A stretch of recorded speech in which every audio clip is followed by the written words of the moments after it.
copper lined? Copper line for two reasons. First of all, moisture. We're below the waterline here, and we need to avoid moisture getting in here. Water and black powder don't mix, it stops the black powder functioning. And secondly, to avoid sparks. Copper doesn't spark like iron. Spark in here and we'd all end up in heaven very quickly. Right, I'm full. OK, get back up to those guns. OK. Hurry up, man! During the Battle of the Nile, one French ship, the Orient, was blown to Kingdom Come when a red-hot cannonball rolled into the powder room. For the powder monkey, speed was of the essence. Not easy during a battle when the deck would have been sanded to soak up the blood. There are stories of naval engagements where blood was literally pouring out of the scuppers.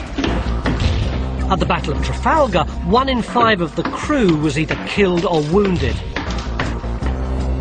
It's carrying deadly gunpowder that could kill everyone amidst the carnage of battle that makes Powder Monkey a worse job for me. That was just one cannon going off. Imagine if they were all going off at once. Come on, and imagine if you were an 8-year-old raw recruit and this was your first time in battle.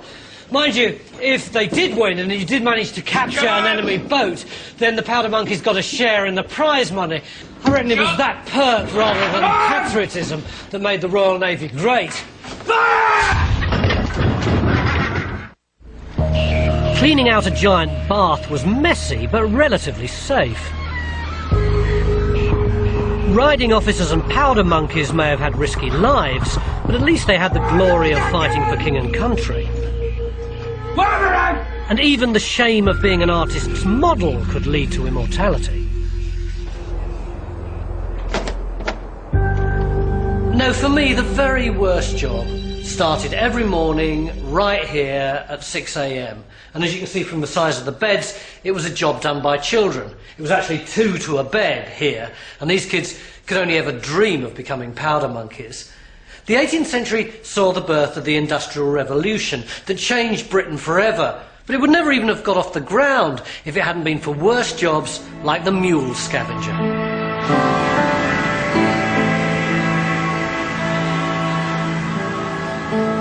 Mills like Quarry Bank near Manchester were technological marvels, using first water and then the new medium of steam to power cotton production.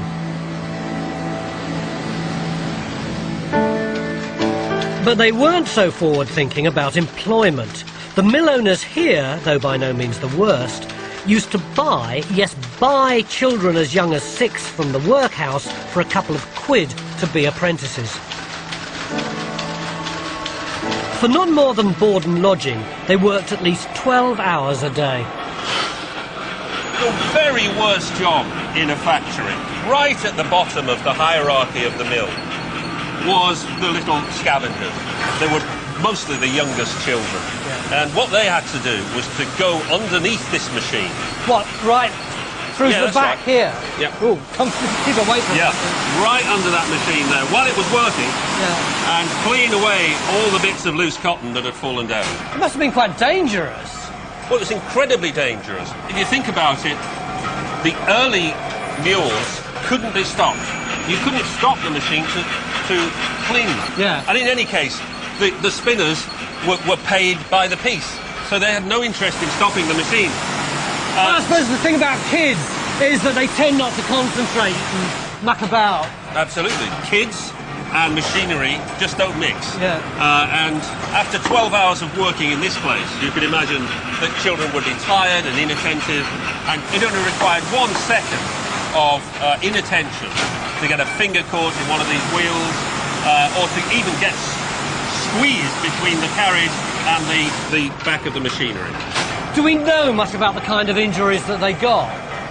Well, the kind of day-to-day injuries, which in a place like this would have been ranged from anything from cut fingers to severed hands, quite often would not be recorded, certainly in the Georgian period. Because they weren't thought important enough? Well, indeed. For the workers they were important, because clearly if you lost a hand, you could never work again. Yeah, yeah. But then, quite often, most of the accidents were regarded as the workers' own fault. There was only one thing for it, time to put on my calico trousers and get started on my career as a scavenger. So I'm all kitted up, no shirt, as you can see. It's really hot in here. It can't be much cooler because otherwise these threads can snap, and no shoes either, because normally they'd have worn clogs with metal studs. But if your clog hits part of this machinery, it can cause a spark. And as you can see, there's lots of little bits of fluff in here. And if the spark hit one of those, then woof, the whole thing could go up in flames. So, Peter, I'm ready to go. What do I need to do? OK, here's your scavenger's brush. Yep. And here's your scavenger's sack. Right. Now, what you've got to do is to get into this rather cramped space under the machine. Yeah. And basically, the job's pretty simple. You've got to brush up all of this waste cotton. There's a load of muck up here as well, isn't there? It's all stuck all over the machine. Yeah, well, that's your job too. You've got to brush all that down and make sure that it's not going to contaminate the cotton. It's incredibly dusty, actually, isn't it? It is indeed. Chris, can you start it up? I just want to see how...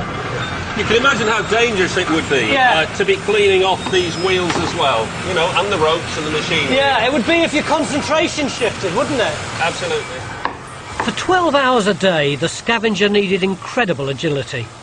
Today there's an emergency button to stop the machine, but even so, I still had to watch out. Losing your concentration could be fatal, as the memorandum book for the mill records for one accident in Georgian times. A very melancholy accident befell a lad named Joseph Foden, about 13 years of age.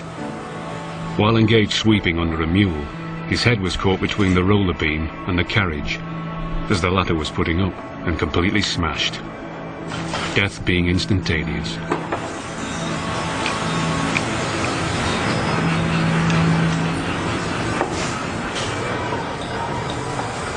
Be careful.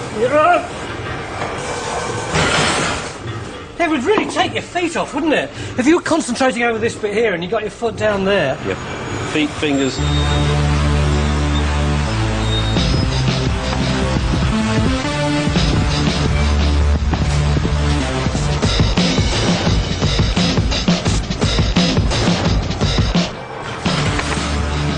You know what the real problem is?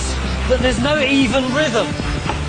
It sort of starts off really slowly, and then when it gets to the top, there's this rather unnerving pause, and you're just kind of waiting for it to start again, and you're sort of trying to do as much work as you can to get yourself in position, and then it starts to roll back quite slowly, and then get faster and faster. Do you see how that last bit was a real sprint? So, because there's no steady rhythm, it's hard to work out a steady strategy so that you're always in the right place. And your feet feel incredibly vulnerable for when it comes back behind you. You don't know if you're going to whack them on this thing. So it's actually much more knackering than you'd think it is.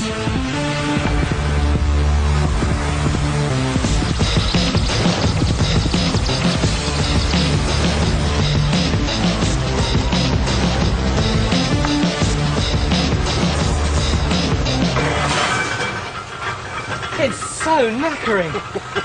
I tell you what it is.